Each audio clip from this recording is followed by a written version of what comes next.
Okay, let's talk about some of the tools you're going to need to get started on doing laptop repairs. First and most basic is just a screwdriver. You could almost get away with doing a whole repair on a laptop with just a screwdriver. That's a Phillips. You should have a Phillips and a straight head. A smart thing to do might be to get a screwdriver kit like this one. This is my favorite one. It's made by a company called Velamin, and I like them because they're super cheap, and the tips of the screwdrivers don't wear out. A lot of cheap screwdrivers do, but this set does not.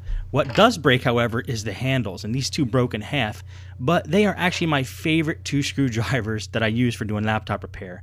It's that one and that one out of the Velamin case.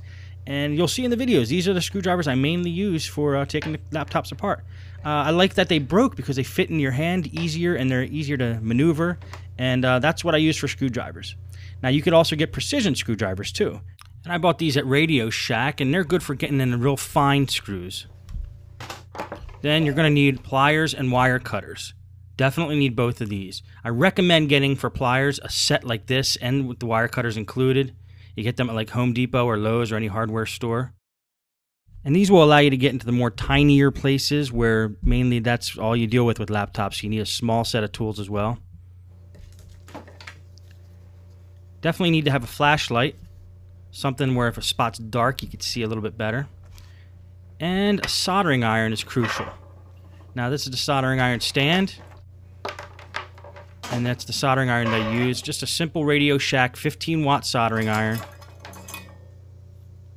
Does the job for me. This is the model number. It's a 64-2051B. And the stand, you can get that separate, or sometimes they come in a combination. Another thing that's really wise to get is a desoldering iron, especially for power jacks. If you got some stingy power jacks that don't want to become disconnected, you use this thing, which is desoldering iron. It's neat. You actually squeeze that little red thing, and then when you release it, you could suck the solder out through the soldering iron. Or you could use desoldering braid, which is another thing I use in conjunction with the desoldering iron, which seems to work great. This is the solder I use. 6040, 0.032 diameter rosin core solder. I get that at Radio Shack. And that's pretty much my soldering kit right there. Another must is a multimeter. You can find these ranging from like $10 to $100. This is a Radio Shack model. Not my favorite model. The one I use in the videos is my favorite model, which I got at Micro Center for like $10, so you can find them cheap. And what you just want to have are the basics. I mean, there's not too many features that I would recommend for multimeter, but one that I do is definitely to make sure it has a beep mode, where if you set it to test continuity and you touch the two leads together, you're going to get a beep, because I use that a lot when I do power jack repairs. And next is just to have some wire. When you're doing power jack repairs or different types of repairs, you can get this at any type of store like Radio Shack or order it online. Heat shrink tubing is a must. I use this quite a bit, especially when I'm doing power adapter repairs, where I have to replace the tip on a power adapter or do any kind of repair on a power adapter. Heat shrink tubing is another place you can get pretty much anywhere. I get mine at Radio Shack and Micro Center, but you can order it online. Another tool that I feel is a must is helping hands. Helping hands is simply, a base with some alligator clips connected to it and a magnifying glass. It allows you to hold things, providing you basically with another set of hands so you could do some, more difficult tasks like soldering things or having things held down that would be normally flapping all around. So helping hands are great for that. Files. Definitely get a small set of files, of like tiny files. I use this especially for scuffing up a wire or creating contact points on a motherboard. And this picture shows files. Don't get the wrong idea. These are actually miniature files. They're pretty small. You'll see how they look in the videos. X-Acto knives. Now, X-Acto knives are something I use fairly frequently, but you never know when you're going to need something really sharp to cut something that you're dealing with. And X-Acto knives are small and they're sharp, and it's a perfect tool to get in there and cut things or shave things that need to be taken care of. And the next thing is glue. Now this is Elmer's Carpenter's glue. I'm almost using this just for the sake of the picture, but I use that very sparingly. The main glues that I actually use are a little bit of Gorilla Glue, but mainly Crazy Glue. Crazy Glue is actually very great for attaching plastic to plastic, and a lot of laptop repairs are just dealing with plastic. So definitely recommend Crazy Glue. It's cheap and you can get your hands on that pretty much anywhere as well. When you want something a little more difficult and you need a strong bond, try epoxy. They make a 5-minute epoxy, which basically dries in 5 minutes. I recommend letting it sit overnight, but you could technically dry things in 5 minutes. And then they make different bonds of epoxy, and we actually have to mix 2 tubes of material. And it smells pretty strong. You want to be in a ventilated area, but it does provide a strong bond. Haven't used epoxy in a while. Again, my main thing that I use is the Crazy Glue.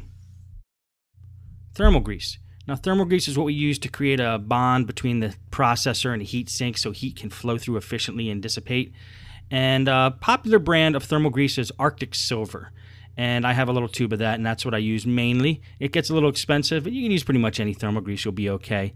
Now, you'll see in the later videos exactly how I use the thermal grease, how much I use, and this kind of thing. So stay tuned for that. Okay, now foam. I always use a piece of foam when I'm working on laptops so I don't scratch the top of the laptop when I'm working on it upside down. You can also use it with circuit boards if you don't want like a delicate circuit board to touch the surface that you're working on.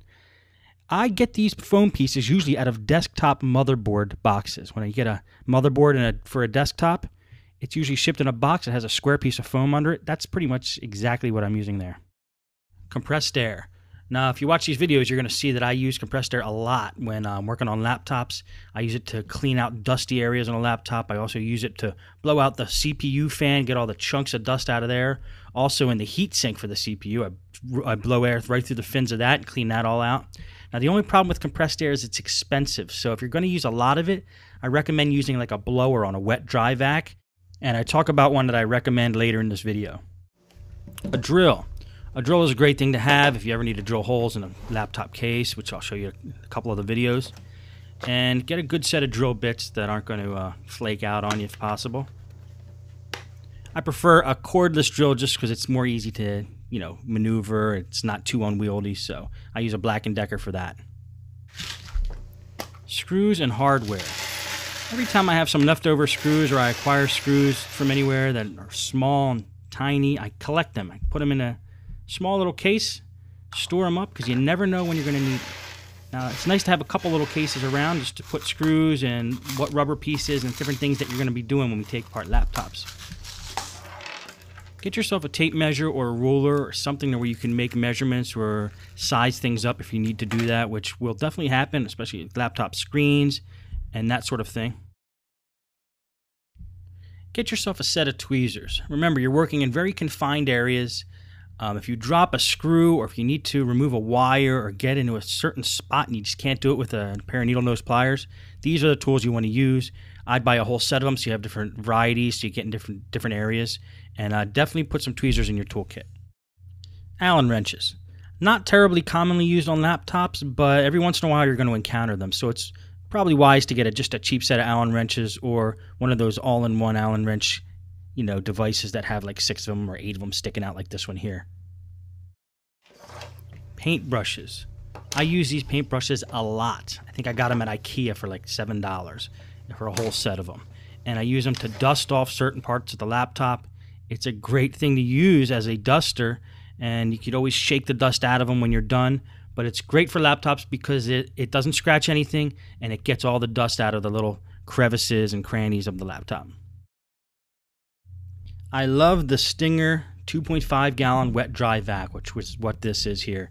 Especially with the brush attachment, it's great for cleaning out keyboards, cleaning up all the dirt off of the top and bottom parts of the case of a computer. Even when you open up the computer, you can use that wet dry vac and suck out a lot of the dust that's on the inside. You'll see how I use it in the videos.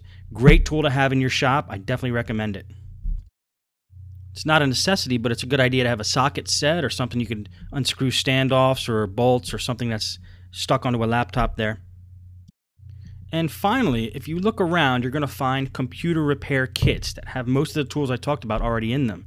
You get the pliers, the screwdrivers, soldering iron, a small drill in a lot of them, Allen wrenches, X-Acto knives, and tweezers. It is a good thing to have, especially if you're an on-site technician. You need all your tools in one place. So definitely check them out. You can get them at Radio Shack, Micro Center, Newegg. Any big computer store is going to have something like that for you. Well, that's going to wrap up the tools that you need. I went through the basic tools. Some are more necessary than others. As you continue to watch the videos, you'll see what I use the most, and then you'll know what priority to get these tools. But that's a quick rundown of pretty much everything I use to get laptop repairs done. Hope it helped.